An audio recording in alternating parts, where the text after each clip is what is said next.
Leo is a normal 12-year-old kid, except for one thing. When he looks at the world, he sees circuits and code. He's a whiz kid with a messy garage workshop filled with half disassembled gadgets and his latest invention. But for all his brilliance with electronics, Leo can't figure out how to make friends. He's used to working alone. Then one day, everything changes. In the forest near his home, there's a mysterious explosion. At first, Leo thinks it might be a meteor. When he goes to investigate, he finds a crashed pod and a girl inside. She's alive, but clearly not from around here. Her clothes are slightly torn, and when she removes her jacket, we see she's not wearing skin, but synthetic skin. Underneath that is wiring. She quickly covers up and explains that she's a runaway experiment. Her designation is Unit 7-3, but she prefers Sam. She got the name from a book and would like to keep it. But before she can explain anything else, a strange man appears. His name is Agent Crane, and he's looking for Sam. He's the leader of a top-secret corporate retrieval team. And when he sees Sam, his face hardens because he doesn't see a person, just stolen property. He opens fire. Luckily, Sam is faster and stronger than she looks. She easily overpowers Crane and his goons, knocking them all out cold. Then she and Leo run away. As they make their way into town, Sam needs someplace to hide. So Leo says, "Follow me."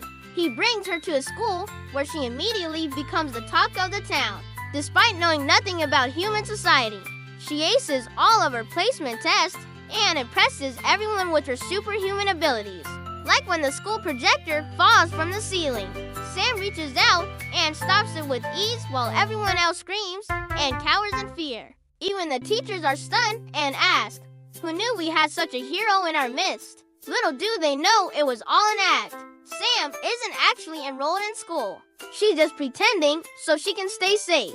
But still, it is hard to stay hidden when you can do things like ace every test you've ever taken. And soon enough, Agent Crane arrives in town using high-tech scanners to track down Sam's energy signature. Fortunately, Leo has been hiding her in his garage. And since it's filled with junk, Crane's men can't get in. But he'll try again later. Meanwhile, Leo's trying to teach Sam how to act human, like how to order food at a restaurant, or, more importantly, how to have fun. For example, Leo tells Sam that when people say shake a leg, he doesn't mean shake the lower extremity. But unfortunately, she interprets his advice literally and shakes his leg anyway. His other warning goes ignored as well. He tells her, "Don't use your powers at school." But later, when a group of boys trips Leo up during dodgeball, Sam steps in and inadvertently uses telekinesis to stop the ball before it hits him. The whole school sees and cheers. Suddenly, Sam is a local celebrity, though no one knows she's just a runaway robot. And while most kids want to be popular, for Sam, it's more of a liability. It puts her at risk of being found by Agent Crane. On the bright side, she's making real progress with her mission to learn how to be human. She and Leo become fast friends, bonding over building a pillow fort, gazing at the stars, and helping each other with homework. In fact, Leo even manages to defeat a school bully named Chad by challenging him to a math competition, which Chad loses despite cheating. But then, he gets revenge by destroying Leo's prized possessions, his robot collection. That's it. Leo's had enough. He's sick of being bullied and plans to fight back. But Sam stops him. She doesn't want him to hurt himself. But her innocent attempt to stop Leo only angers him more.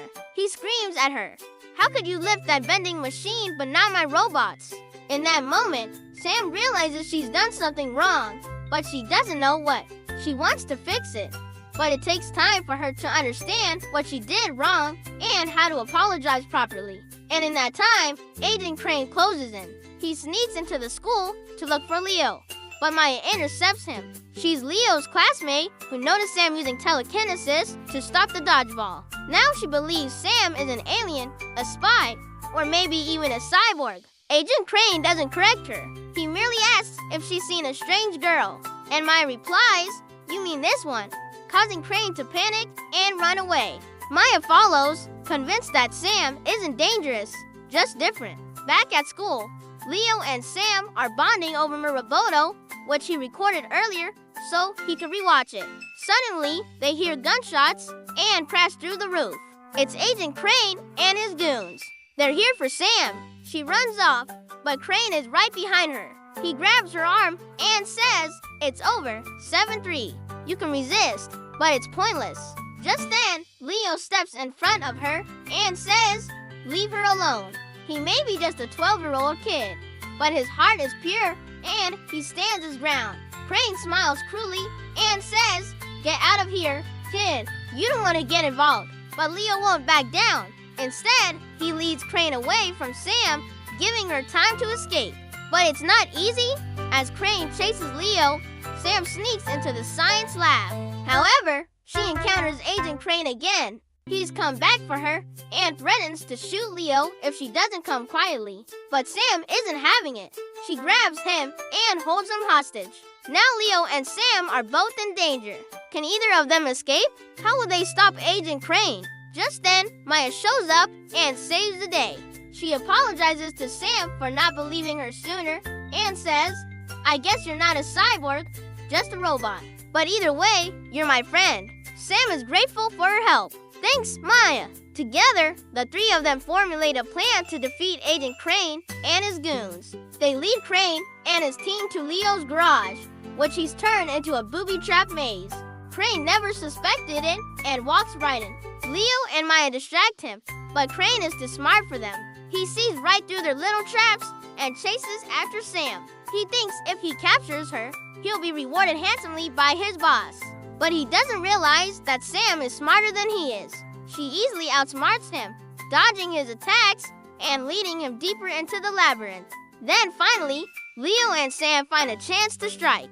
Using a data crystal Sam had hidden, they show Crane footage of his men entering people's homes and stealing their children. Then Sam blasts the crystal with her powers, sending the data flying. Before long, thousands of drones surround Crane, recording every move he makes. It's a trap he can't escape. Crane has no choice but to flee. As he runs away, defeated and exposed, Sam is free. But she knows she must keep her existence a secret. If people knew a cyborg existed, they might try to dissect her to figure out how she works. Suddenly, she hears gunfire outside. She and Leo run to the window and see a helicopter approaching. Crane and his team have come back for her. But just then, Leo's dad steps out of the helicopter and says, "Hi, everyone. Sorry to interrupt, but we need to leave now." Sam and Leo look at each other in confusion. But before either of them can speak, Leo's dad scoops them both up and carries them onto the helicopter.